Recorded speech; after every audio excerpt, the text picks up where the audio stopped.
অসমৰ মুখ্যমন্ত্ৰীয়ে কৈ আছে যে জুবিন গাৰ্গক ন্যায় প্ৰদান কৰিম কেতিয়াবাটো তেখেতে ইতিমধ্যে প্ৰদান কৰিলো বুলিয়ে কৈ দিয়ে যে আমি ন্যায় দিলো তেখেতেটো প্ৰথমতে এই শ্যামকানু মহন্তক গ্ৰেপ্তাৰ কৰাৰ পাছতে ঘোষণা কৰি দিছিলে যে জুবিন গাৰ্গকটো আমি ন্যায় দিলোৱে তাৰ পাছত তেখেতে আকৌ ক'লে যে নহয় বিজেপিয়েহে ন্যায় দিব পাৰিব এতিয়া জুবিন গাৰ্গৰ ন্যায়ৰ কথাটো ওলালে আমাৰ হিমন্ত বিশ্ব শৰ্মাই 7টা মান জাপ মাৰি দিয়ে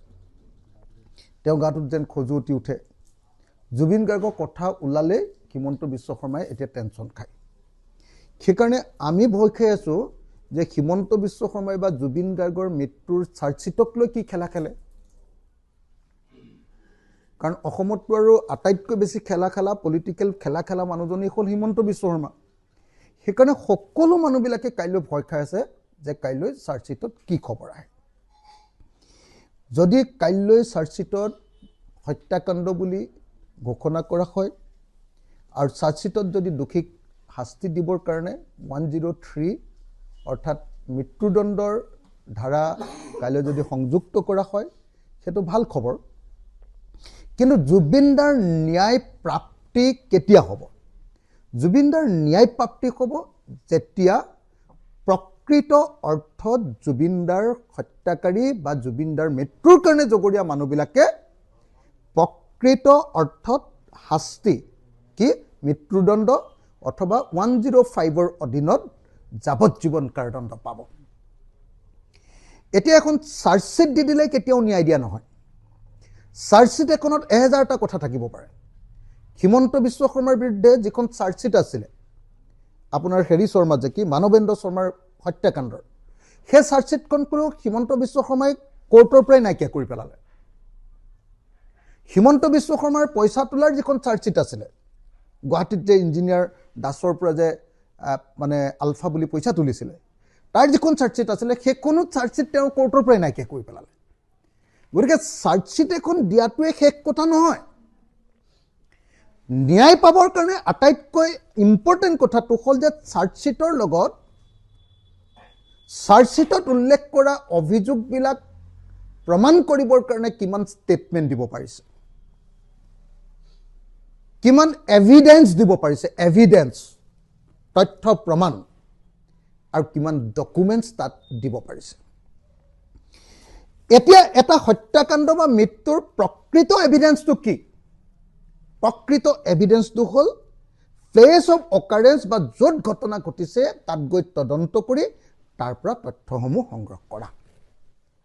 কিন্তু দুৰ্ভাগ্যবশতঃ আমাৰ জুবিনদাৰ মৃত্যুৰ যি ঘটনা সেই ঘটনাৰ তথ্য সংগ্ৰহ কৰিবলৈ আইও যোনে তথ্য আনে ইনভেষ্টিগেটিং অফিচাৰ বা তদন্তকাৰী বিষয়া অথবা CIO চিফ ইনভেষ্টিগেটিং অফিচাৰ তেওঁলোক এবাৰো এতিয়ালৈকে ছিংগাপুৰলৈ যোৱা নাই সেইকাৰণে মই বাৰম্বাৰ কৈ আছো যে নগৈ গড়গাঁৱৰ বাতৰি কেতিয়াও কোৰ্টৰ কেছত দিব নোৱাৰি কোৰ্টৰ কেছত যদি সঁচাকৈ দোষী সাব্যস্ত কৰিব লাগে দোষী হিচাপে তেতিয়াহ'লে সঁচা-সঁচি তথ্য প্ৰমাণ সঁচা-সঁচি ডকুমেণ্ট আৰু সঁচা-সঁচি ষ্টেটমেণ্ট দিব লাগিব কিন্তু সেই কামটো এতিয়ালৈকে কৰা নাই সেইকাৰণে মই বাৰম্বাৰ কৈ আছো যে কাইলৈ চাৰ্জচিটখন দিয়ক এই চাৰ্জচিটখনৰ পৰা কিন্তু কোনো পধ্যে তাত হত্যাকাণ্ড বুলি লিখি দিলেও জুবিনদাৰ মৃত্যুৰ কাৰণে জগৰীয়াসকলে শাস্তি নাপায় যেতিয়ালৈকে ছিংগাপুৰত গৈ তদন্ত কৰি তাৰ পৰা এভিডেন্স তাৰ পৰা ডকুমেণ্টছ আৰু তাৰ পৰা ষ্টেটমেণ্ট নানে সেইকাৰণে মই ভাবো যে দ্বিতীয়খন চাৰ্জচিট দিব লাগিব ছিংগাপুৰলৈ গৈ সেকেন্ড পাৰ্টৰ চাৰ্জচিটখন দিব লাগিব সেইকাৰণে মই কাইলৈ চাৰ্জচিটখনক পাৰ্ট 1 চাৰ্জচিট বুলি কৈছো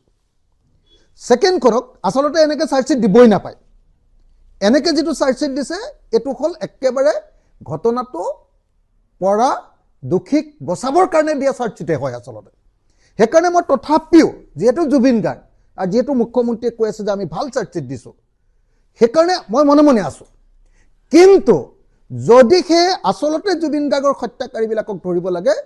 প্লেচ অফ অকাৰেন্স ছিংগাপুৰলৈ গৈ তদন্ত কৰিব লাগে ছিংগাপুৰৰ জিটুপা সাগৰত যিখন সাগৰত জিটুপা পানীত পৰি জুবিনদাৰ মৃত্যু হ'ল সেই পানীটোপা নোচোৱাকে সেই পানীটোপা চাবলৈ নোযোৱাকে তাত তদন্ত নকৰাকে তাত স্কেচ পেন নৰাকাকে তাৰ মানুহৰ ষ্টেটমেণ্ট নোলোৱাকৈ সাগৰৰ সেই জাহাজৰ ইয়াতখনৰ কেপ্টেইনজনক ননাকে তেওঁৰ ষ্টেটমেণ্ট নোলোৱাকৈ আৰু তাৰ সেই জাহাজখনৰ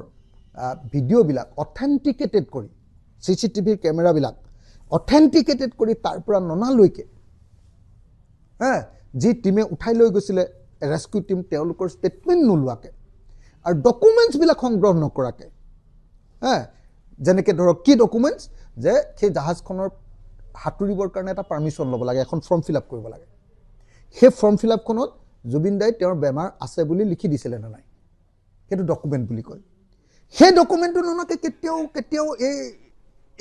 এই মৃত্যুৰ কাৰণে জগৰীয়াসকলক কেতিয়াও ফাঁচি দিব নোৱাৰে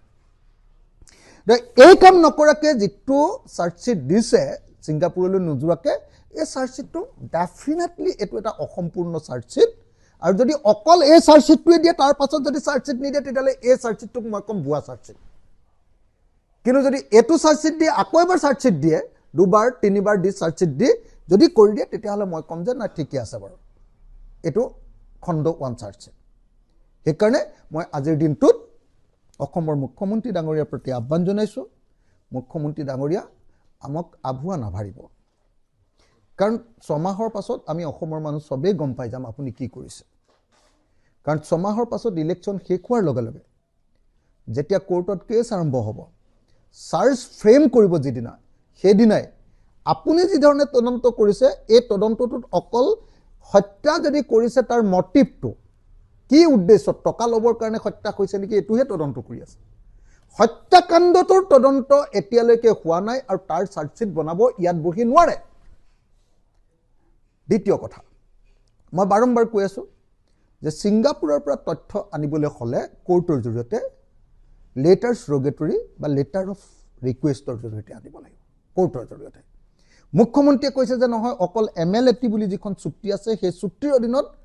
হাৰিয়াৰ পৰা তথ্য আনিলে হ'ল মাদ্ৰাজ হাইকোৰ্টে স্পষ্টকৈ কৈ থৈছে যে সেই তথ্য তেনেকৈ আনিলে নহ'ব MLATৰ জৰিয়তে আনিলেও নহ'ব যদি সেই লেটাৰ্ছ ৰগেটৰী দি অনা নহয় ঠিক আছে সেইকাৰণে মই স্পষ্টকৈ আপোনালোকক ক'ব খুজিছোঁ যে যিটো কেছত ছিংগাপুৰ গভৰ্ণমেণ্টে কৈছে যে ছিংগাপুৰত যিটো ঘটনা ঘটিলে জুবিন গাৰ্গ সেই ঘটনাটোত কোনো ফাউল প্লে নাই তাত কোনো বেমেজালি হোৱা নাই হত্যাকাণ্ড হোৱা নাই গণ্ডগোল নোহোৱাকৈ অকল পানীত ডুবিহে মৰিছে নিজে নিজে এই বুলি ইতিমধ্যে ছিংগাপুৰে মানে আপোনাৰ প্ৰাথমিক প্ৰতিবেদন দি থৈছে তাৰপিছত ছিংগাপুৰৰ পৰা যদি তথ্যও আনে তাৰ পৰা কি শাস্তি হ'ব আপুনি কওক ইয়াত একো তদন্তই কৰা নাই কৈছে যে ছিংগাপুৰৰ পৰা আমি ডাইৰেক্টলি গভৰ্ণমেণ্টৰ পৰা তথ্য আনিম গভৰ্ণমেণ্টে কৈ দিলে যে তাত হত্যাকাণ্ড হোৱাই নাই তেতিয়াহ'লে সেই তদন্তৰ পৰাতো আমাৰ একো লাভ নহ'ব কথাটো বুজিছে নাই বা যুক্তিটো বুজি পাব লাগিব অসমীয়া মানুহ সেইকাৰণে মই ভাবোঁ যে অসমৰ মুখ্যমন্ত্ৰীয়ে অকল গা বচাবৰ কাৰণে 2026 চনৰ নিৰ্বাচনৰ কাৰণে খৰধৰ কৰি এনেই ছিংগাপুৰলৈ নোযোৱাকৈ এনেই এখন চাৰ্জশ্বিট দিছে কিন্তু এই চাৰ্জশ্বিটৰ পৰা কোনো পধ্যে হেৰি নহ'ব আৰু সেইকাৰণে মই দ্বিতীয় চাৰ্জশ্বিট তৃতীয় চাৰ্জশ্বিট দি ছিংগাপুৰলৈ গৈ তদন্ত কৰি আৰু তাৰ পাছত ছিংগাপুৰ গভৰ্ণমেণ্টৰ পৰা আপোনাৰ লেটাৰ্ছ ৰগেটৰীৰ জৰিয়তে ডকুমেণ্ট আনি ইয়াত শাস্তি দিয়াৰ যিকোনো খবৰৰ বাবে যোগাযোগ কৰক 7099017330 লগতে 7099017110 নম্বৰত